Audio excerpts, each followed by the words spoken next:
A great start. So he came around the first lap, I think 16th or 17th, and they just started making his way through, and some phenomenal overtaking made. This is not exactly your good circuit, but that was a brilliant performance. You've supplied him with a very good car here.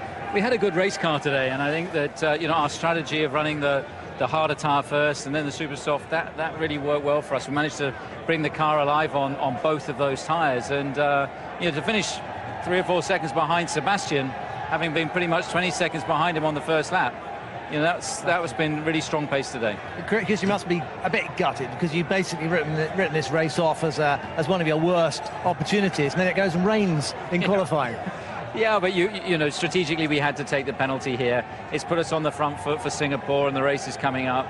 The Mercedes were a class of their own, here this weekend. So, hopefully in Singapore, having put fresh engines in the car and incurred the penalty here, that should be a better track for us. Max's take on the puncture? Yeah, I mean, I'm sure there'll be two different opinions on it. The stewards looked at it. They took no further action. For me, I think it was a racing accident. Two guys racing hard, giving no quarter. Perhaps that's not as clean as an opportunity as it might have been, do you think?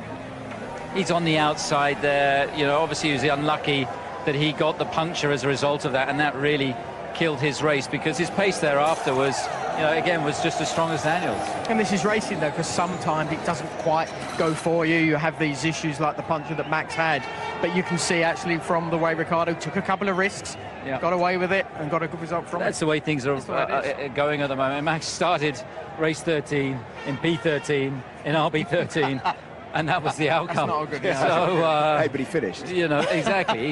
He kept his head down, he kept fighting, and got a point out of it. And we saw on the podium Sebastian saying he's looking forward to Singapore. But I mean, after today's performance, you'd think actually they might have to worry about you a bit. I would hope so. I mean, they've got a very good chassis, and I think they will be, really strong in Singapore. It was vital for Mercedes to convert their performance here, because I think the next couple of tracks are a Ferrari territory, and I just hope we can give them a hard time. Ferrari territory, but I mean, realistically, do you think you can challenge them in Singapore? Do you think the win is a possibility for your car? Because it has looked good in there in the past. Well, we just won't give up. We keep fighting, we keep pushing, we keep developing this car, because whatever we learn out of this car applies to next year anyway. And I still think there's some tracks coming up that could be really good for us. You never know, it might rain in Singapore. yeah, too right. It might indeed. I'd like to get your take. I know you want to talk obviously about your own team, but as far as the championship is concerned today, a big blow for Mercedes. If you're the team boss of one right now, would you prefer to be in Toto's shoes?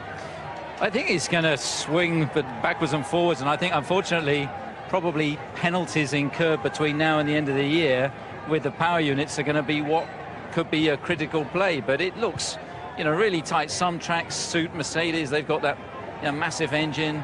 Ferrari got a very good car, and I think they'll be toing and froing between now and the end of the season. I think what's coming up as well, of course, you guys, Singapore, you would think is good for you. Malaysia and Japan as well. We've seen some very good performances from you. You might get in the mix of this championship as well, which is even going to make it more incredible to watch as well. Well, every race for us is like an FA Cup final, so we're in no man's land in the championship, so we're just going to go for it and try and optimise every single event, and that's very much the approach we're taking. Sorry, David, we've talked about it a few times this weekend. It looks like, from what Zach was saying, that they are going to get a deal done with Renault. McLaren are going to get a deal done with Renault early, middle of this week. If that is the case, where does that leave Toro Rosso, your junior team, and how would that affect you guys? Well, it really depends on what the final outcome with McLaren and Honda are. They've got their business to sort out, and then it's like a set of dominoes. Until that's done, nothing else, can happen in that sequence. And what about Max Verstappen? What are you going to do about his luck? I mean, he's had almost appalling luck, really. I mean, remember when Daniel Ricciardo used to have all the bad luck? Is there something you can do about that?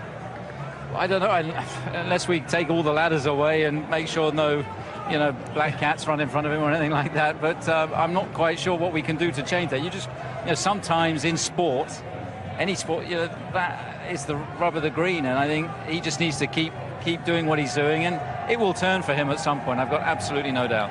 Thanks, Christian. Well, both your drivers in the points, and a fantastic effort by particularly Daniel Ricciardo.